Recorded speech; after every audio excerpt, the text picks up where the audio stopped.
We all love a good deal. We see it all the time. Cash back, free flights, hotel upgrades. Credit card rewards, they really feel like you're hacking the system, right? Like you're getting something for nothing. But what if that's not the whole story? Today, we're going to pull back the curtain on this whole world of points and perks to find out what the real cost is. Wow, okay, that's a pretty bold statement. A scam? I mean, that sounds a little extreme, doesn't it? But this is the central idea we're going to dig into. Is that just an exaggeration, or is there a real truth behind it that maybe most of us are missing? I mean, you can't escape the marketing, and it is so tempting. Who wouldn't want a free vacation just for buying their weekly groceries? That's the dream they sell us every single day. But to really get a grip on this scam argument, we have to look past the fancy ads and do the one thing that always reveals the truth: follow the money. So let's get into the mechanics of this thing, because every system has an engine, right? And the engine for credit card rewards is incredibly powerful, it's super profitable, and for most of us, it's almost completely invisible. This is the million-dollar question, isn't it? Let's be real. Banks are not charities. That free money has to come from somewhere. It doesn't just poof into existence when you swipe your card. The answer is actually hidden in a tiny little fee that powers this entire multi-billion-dollar industry. And there it is, the interchange fee.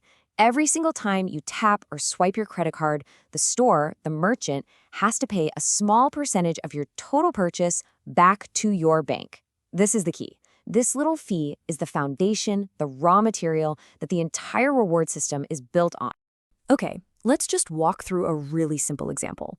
Let's say you buy something for $100.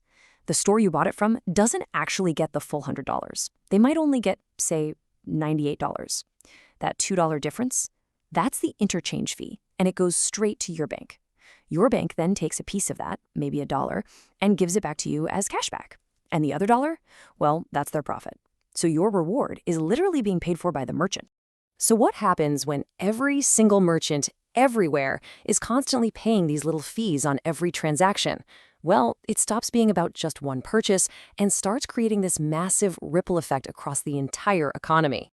Look, merchants are running a business. They're not just going to eat that cost and make less money. It's just not going to happen. So to protect their bottom line, they do the only logical thing they can do.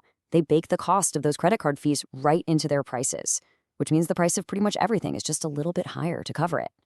And this right here, this is the absolute core of the argument. If you're one of those people who's great with rewards cards, you're basically getting a little discount on prices that were already marked up for everybody.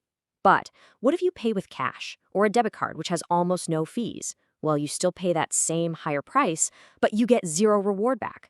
So what's really happening here is that people who use cash and debit are unknowingly paying a little extra to subsidize the free flights and cash back for credit card users.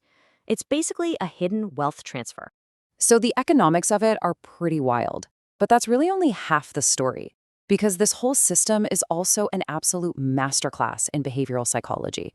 It isn't just about rewarding you, it's about changing how you think and how you spend your money.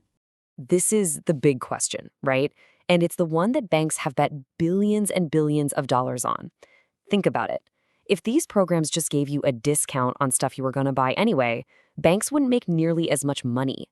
The real goal here is to get you to pull out that card more often and for bigger purchases. And they are so good at it. They use these powerful psychological hooks.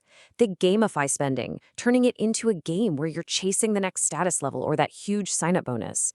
They use loss aversion. You know that feeling? The fear that your points are going to expire, so you better go buy something.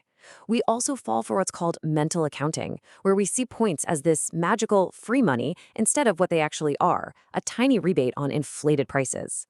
And the end result of all this? We spend more. It's just a fact that handing over a piece of plastic doesn't feel as real as handing over cold, hard cash.